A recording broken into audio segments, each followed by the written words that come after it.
Hello, my name is Ramphefa-Nare, and I was born in 1990 something by these two individuals who are a female and a male. When the female had given birth to me, I believe she realized that, because I have an older sister, she realized that she had two things that she needed to feed like immediately. So she decided that there's grandparents, there's the dad, there's aunties, siblings. She has many. I have three aunties. My mom is the fourth girl. She's the firstborn, and one uncle who's the last born. So she had a lot of females to care for children. And when you are a black person, you're raising children as a community. You don't just raise the kid alone. So she took advantage of that. She left, she went to UK, and I went to my grandmother when I was 6 months. My grandmother, who lives in our native home. If I were to die, that's where they want to be burying me at. And she raised me until I was 12, and then my dad was like, no, it's my turn. And now, which is ironic, because my mom left when I was 6 months, and then my dad came when I was 12 years. I was not 12, I was 13. I just said 12 because, it was one of those things where you haven't turned 13, but you're telling everybody you are 13 technically, because your birthday is this year. So you're grown. You want to be grown. We all want to be grown. Wanted to be grown. So I feel like the 12 years of my life that I spent with my grandparents, and now these other more years that I've spent with my father, have created many different characters for one, many problems, but also created someone who's able to see the world from two different point of views, who's able to accept that the world has multiple point of views, not only to see one point of view. So I was provided with that privilege early on. So grateful for it, honestly. I know I wanted to joke about that, but I actually am so grateful for it. I'm saying because I'm talking about myself, and it's a subject that I'm not really used to talking about. So we're gonna be umming a lot. Sure, there's a cut button. I don't know why I'm not. Yeah, I'm gonna cut that. She left me with my grandparents, where I learned such great things. I think that's where my internal self was really molded, where I learned to be curious, ask questions that I was not even supposed to. Because my grandmother just said, ask questions. Like, where does God come from? Okay, I don't know. And then the conversation will go. And then just like, okay, because you've gotten that answer and you think that is the biggest thing, so continue asking. Where did the matter that created God come from? Even though there's no answer, no, it feels like it's a question that should not be asked, you need to ask it, because you are curious. You are a curious individual. You want to know. And weirdly enough, which kind of, will make sense later on, weirdly enough, that kind of idea or imagery of God created a separation between God and I feel like, because through that it felt as if there was this great being who wanted me to do things a certain way, and if I did not do things in that certain way, he did not love me. So the best way for me not to even know what that great being was capable of, or who that great being is, I removed myself and created my own way of appreciating without the pressures. But sometimes I ask, maybe pressure is something that you need in order to just continue to push and challenge you. But sometimes it can hinder you. It can make you build up this incredible wall that is very difficult to break down to a point where you are unseen because of the great wall. You don't experience love, you don't experience emotions, you don't experience appreciation the way that you should, because of the war, amongst many things that it could be beneficial or negative for. So yeah, so that created a war. And then, however, as time is going, the more I grow deeper into the religion that I created to praise God from my own point of view, has led me into, like, imagine that you want to talk to someone, but you're so scared of talking to them that you're just standing just right at the back over there, and you're just mumbling something. You're just, as you're mumbling, you are walking around, you're walking, and then now you find yourself standing right in front of God, and you have to now confront that feeling that you had. You don't know what's gonna come out of what are those words are gonna be? What is the punishment gonna be? Was it true what I was feeling, what I was thinking? Was it not true? Am I, I know for a fact I'm not in front of him, but I'm moving closer to him, and I'm in a stage where my head is kind of lifting up, and I'm realizing that, like, oh, there's something going on here. There's a being greater than him that is watching, not in a fearful, I'm watching you, everything you do. If you don't praise me, you wanna die. Not in that way. You're gonna go to hell, you're gonna burn. But in him, you're curious. Like in him, you are curious about me as I'm curious about you. Let's get to know each other. And it's a comforting feeling for one to know that everything unfolds. It is not a fearful thing. It is a thing of just being like, I want to see. Like, I want to continue that sentence, but I cannot, because I just need you to get into the fact that you want to see. I want to see. I want to feel. I want to be. You want to be. You want. Like, it doesn't continue from there, because that want encompasses everything that you need, everything that you've been hoping for or seeking, and it just all is a collective feeling that just presents itself to you. And if you have that idea that I had of God being this omnipresent, scary individual or being that oversees all whenever I'm doing something that is supposed to be just for me, now he's there, he's just watching. It's like Santa Claus. If you remove the fact that he doesn't have a Bible, the concept of Santa Claus is similar to the concept of God. You can both see it in a positive, or you can see it in a negative, similar to anything. Because Santa Claus, you're like, okay, that's a creepy old man watching me do everything through the whole entire. That's so creepy. I'm like, oh my God, Santa Claus, yeah. And he can keep you in line. You can behave because you are excited to meet that being. But if you really think about it, it's weird. So to think of God, I'm like, you kind of want to cover up a little bit. It's like, I know you built me. I am the way I am because of who you are. But now I feel overseen. And it's a sense of shame. And I'm now reminded of the Adam, the book of Eve, and in the beginning. But that is the original sin. Shame, because you are so fearful of facing God. Just like as I'm expressing right now that you feel like there's something that you need to be punished for, you pull away from God, and the more you pull away from God, the more you're walking out of the gates of Eden, and you're getting more lost. Not to say, and another thing, and the feeling of the fact that if I don't pray, if I don't praise, I get lost, and He abandons me, and I'm the only person. It's like you are not told by God that now this is your path. You must now walk alone. Doesn't mean that now you are now alone. You are this individual who has no guidance and you are blinded because God has forsaken you. It is not that. It is that you feel this sense of your own sense of guilt, your own sense of shame, your own sense of needing something that you can't truly explain. But man, you feel like, man, I'm not supposed to be doing this. I'm not supposed to be feeling. Like, it just doesn't feel right, because there's something else missing. And that something else could be whatever it is that you're familiar with. It could be the presence of God itself, but it's there, and you want it. In that moment that brings you closer to it. That's how we get addicted to things. We get addicted to certain kind of behaviors, attitudes, ways of being, because it gets us closer, or it mimics the feeling temporarily, the feeling that we are chasing. And if it isn't in that type of way, it is in a way of self-punishment, where you are thinking, I shouldn't be here, I shouldn't be doing this, therefore I'm going to hurt myself by doing harmful things to myself, whether that be putting yourself in toxic relationships, whether that is physically harming yourself, because you feel like you need to be punished for something. And it isn't to say it is your fault or it is anybody's fault. It's just the thing that comes.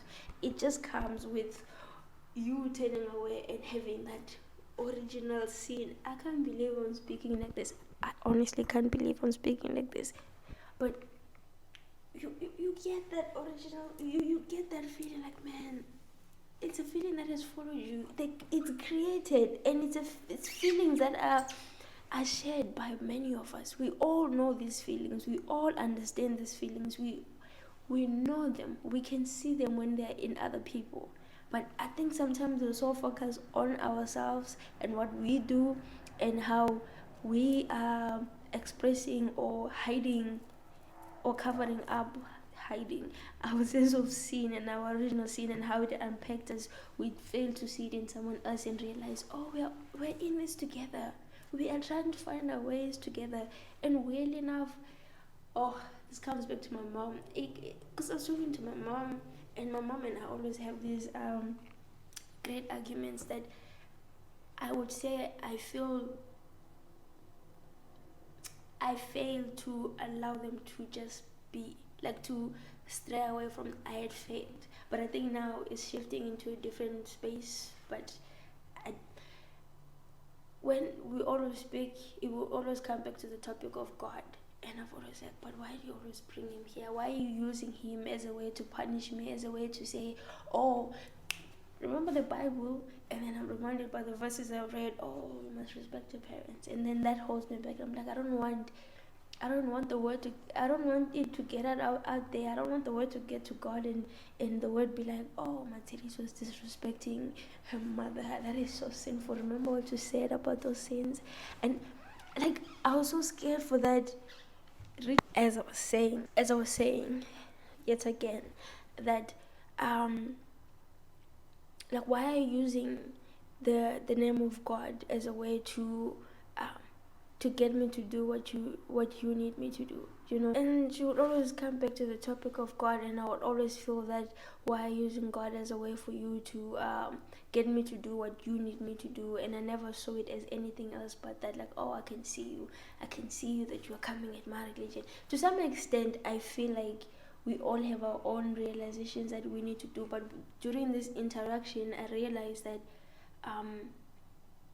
for one, how I see her is the way that she sees me. She knows me as much as I know her, and that was something that kind of calmed me down, that kept me wanting to know more, as well as that the word, not wanting the word to get to God, you know, because don't come back and take me to hell. I don't want to burn forever. I want to be eternal bliss and peace, and I want to be kind and loving and all those beautiful things, and I, in my own ways, without the everlasting light of God, I try to mimic that, like, because at the same, I am still the source, you know. I am still from God. I am still a child of God. I'm still within that light, and then within the stream of flow, you know. I'm still part of the parting river that is going in its own direction or coming into the ocean.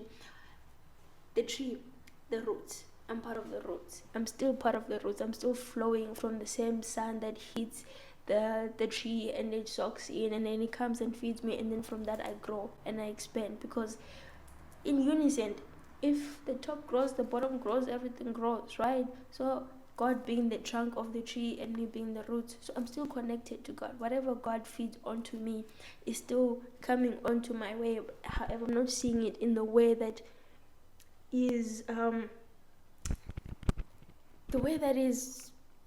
big, like the way that it is. Instead, I'm seeing it as this tiny little light, but that perhaps I've created myself because God has forsaken me because of all those things that I have done or not done. All those 100 I don't know which church says Haile Marys you didn't say or did say, or the kind words you did speak, or the money you didn't give or did give, though, you know, the things you did. Now you're holding yourself in like a sense of punishment, like, oh man, I cannot go back and throw myself at the hands of God while I have dressed myself in the way that I've dressed myself in. And talking to my mom and having the relationship regarding God and having the curious mind that I have, because once I know something that it intrigues somebody, I want to know why. I want to understand fully, like, oh, you are chasing this feeling is what you have, so that I can better understand you. Hello? So that I can better understand you, right? Because we can work together, we can learn to understand each other, we can talk much better. Because it's not like because we agree on this topic, I don't want to talk to you ever again. That's not it. Because if I did that, I would not talk to anybody I know, and there will be a lot of distance, which currently there is. But we disagree on something. We might disagree on everything, but at the end of the day, we're still people. We still have this relationship that we need to keep going. We're in each other's spaces, if not family related. We're in each other's spaces. Therefore, we need to create spaces that are comfortable for both of us to grow in and thrive in. Because we're here, even if it's for 8 hours, we are here together. We're here, we're in it together. So we might as well be comfortable with each other, or learn each other to understand each other. Like, okay, perhaps you don't need that, perhaps you need this, so that I can just let you be and you can grow in the whatever way you need to be. So yeah, with that curiosity, I was like, I need to know. I've always had this intrigue of God, and I've heard someone tell me that, hey, you deep down, there's a feeling that you're not close to God, and you need to do that. You need to do that to fully grow into yourself. You need to be closer to God, because the journey you're going on, you need God. You cannot do it by yourself. You need that strong, high sense of self, and the confidence and the faith that you come through outside of the other end, because you're working with God. You need that. So I was like, okay, let's search for God. I look for different texts. I understood him a bit better when other people broke it down. I think the book that really did it, I think it was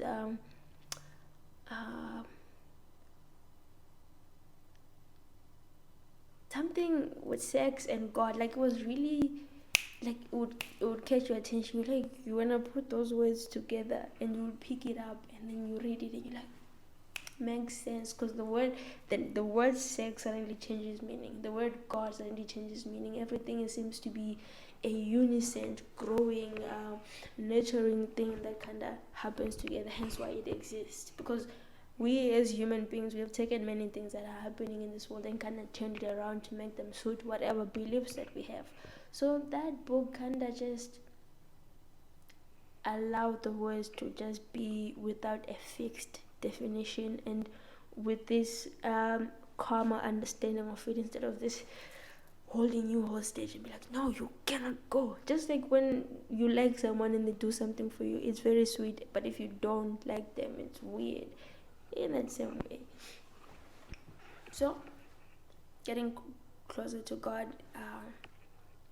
seeking, searching, understanding, and learning, and allowing, and giving myself the chance to pray, and just allowing myself to let go of that ego, that pride, that find me talking about God, I'd rather give him other nicknames, which I now understand why there's bra God, bra this, there's all these other nicknames, because we have a sense of shame. We cannot say the name. If you have shame in your heart, you cannot say the name. You cannot look into it and claim that you are shameful. There's something that holds you back. It's pride. You might want to call it the devil, whatever the case is, but at the end of the day, it's pride. It's pride, and it holds you back. If you remove the personified idea of it, which can be the devil, and then the other opposite of it can be God, then if you remove the parts where it actually bothers you, and you remove the personification of it, and you look at what it actually is, you are able to deal with it more. You are able to hold it back and tame it so that it works to your advantage instead of the other way around. So when it comes to pride and ego and this, because ego needs to eat, it needs to be fed, it needs you to go out there, seek conflict, seek drama, seek things that are not good for you, so that it can survive. So you need to be better. You need to be aware of it. You need to be able to control it. You need to let it die. You need to kill it. You need to have an ego death. I'm still yet to experience one, but each and every day is just small pieces are being plugged. Sometimes some are being put right back into it, but nonetheless the effort is there. So when you have that, and you are being called into a space of purity, you do not want to take it with you into that space. You do not want to take muddy shoes into a recently cleaned house. It just dried up. Like, people cannot walk in, and you wanna bring mud into it, you can't. It takes a lot of work. So you wanna remove your shoes, you wanna clean up, you wanna, be in a way that the space will most likely be a welcoming environment for you. You have to let go of some things, the dirt. So having to look for God and having to accept those certain things about yourself, that damn, this is where I'm at, this is who I am, this is what I am doing to myself by denying these things. For what? For who? Who's watching that needs this much conflict in my life, that it makes me this uncomfortable? And for as far I've seen, I can control most of these things. I can maneuver. So when it comes to this, why can't it feels like I'm capable of it. It feels like I have assistance to do such things where it's of purity, and these dirty shoes I just keep getting me into problems. They keep just getting more mud. I have to clean them more often. I have to do this. I have to just to take care of muddy shoes. And there's an opportunity that I can take them off. It's gonna be hard to take them off because I've spent how many years cleaning those shoes, carrying those shoes through stormy nights when I didn't even have the power to carry them. I still did. And everything. If you become attached to those kinds of feelings, and you need to allow them to go. When you let them go, you realize how much you've been carrying, and you are able to let go and let the shoulders rest. Just imagine. Now take a moment, breathe,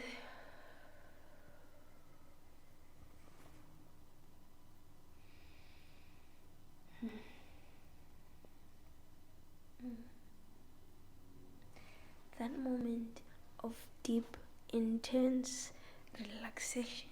Your jaws relax, your face is relaxed, everything that is about you is relaxed, because you are in a space of purity, of presence, where you are able to look at your problems and identify them, and be able to speak them out there and collaborate with God, with the universe, with the trees, with the food, with the water, with literally everything, that everything works for you and with you, because that's what you need.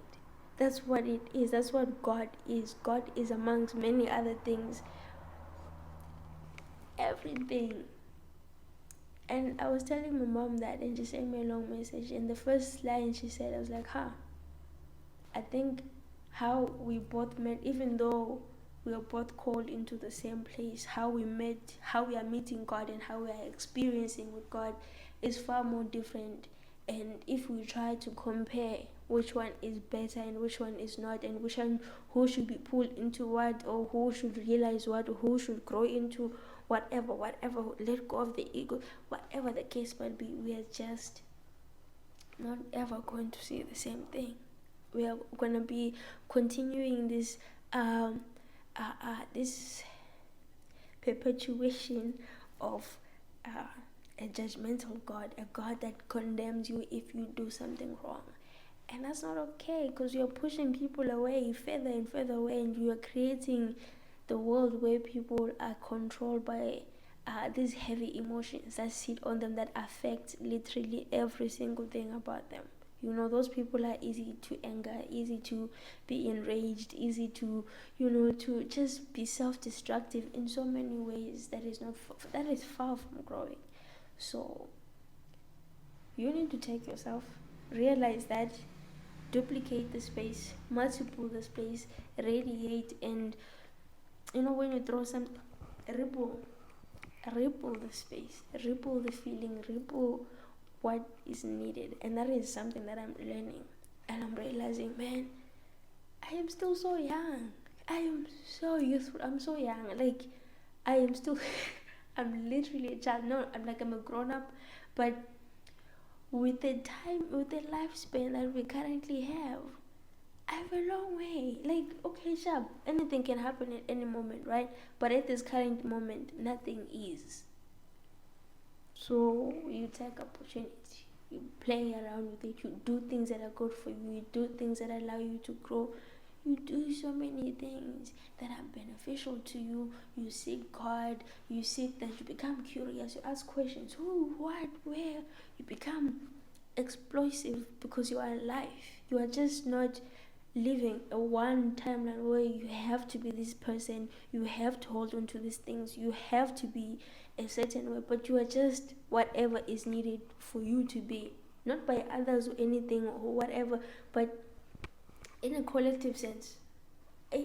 Actually, yes, you are who you need to be for others, for any situation, for anybody, for anything. You are what you need to be for those things, because those things are what you need to be. Another voice in my head just said, "Look, what? Dude, like, what the fuck did you just say?" Yeah, man. I wanted to say my Tiriso is amongst many things. I would describe myself multifaceted individual, only because that sounds cool put together. But I would like to think that I'm a person who seeks art and creativity. I genuinely want to be. I feel that art is a way of expression, is a way of being, because through art you can question everything, you can be anything, you can be so many ways, and it just is. It allows you socially, it allows you to be that person. Of course you can be outside of art, but art is everybody, art is in everything. Whatever you're doing, whatever creative way, solutions you are finding, that is art. Being a creative. So if anyone asks you, yo, why are you being weird? Yo, why did you do that? Why are you like this? I'm an artist. God, Jesus, I'm an artist. What do you mean? What do you mean? I'm an artist. And it's not an excuse, it's an encouragement. You need to push that further. You need to show people what it means to be an artist. The thought processes, the feelings, the way of expression, the words, the poetry, the songs, the strings, the whatever it is you use to express your autism, what? Use it. Use it so that people can look for their own, so that they can express their own, so that we can be a healing space. Healing does not only take place in one single way or therapy or anything. Just do whatever it feels right for you, to you, and around you, because that's how we grow. That's how we do anything. That's how my Tiriso has grown with my understanding of being raised at home and then being raised in this modern society. And it is a good thing. I love it. Great, right? Because I've learned a lot. I've done a lot. I've not done a lot, as in I've done a lot more than I thought I would possibly have done. And I cannot wait to see what the future has to teach me. I can even say that there was a time where I was like, oh my gosh, I can't wait what the future teaches me. And right now I'm currently in the future of the time that I was speaking of. And I'm so shocked that I've never really sat down and asked myself, hey, how's the update? How are you doing now? What's the change? But I don't think I'm at that point yet to be doing that, actually. So remember, if anyone asks you, who is Matiriso? Matiriso is many things and she's nothing at all. What you are seeing is what you are getting. Your expectations, your theories of me, whatever positive or negative, however you feel me, is how I am. I'm not gonna say, oh, it's because you caught me in the wrong mood. No, that was how I was. I am many things. I am not just one or a passing thing. I am many things, just like you are, just like we all are, just like everything is. You're not just one thing, you're many things. I've said that enough. So, good night. Pray. Whatever form it takes, weaves your body. Do it. Do it. Be vulnerable. You are not cool by trying to avoid that feeling. You're gonna feel it. So feel that feeling, wonder about that feeling, seek that feeling, learn what that feeling is, where it comes from, whatever that feeling might be. It might be similar to mine, it might be a unique experience to you, and it will be. So learn from it, be better, do better. You are better, you know better. So goodbye. Okay.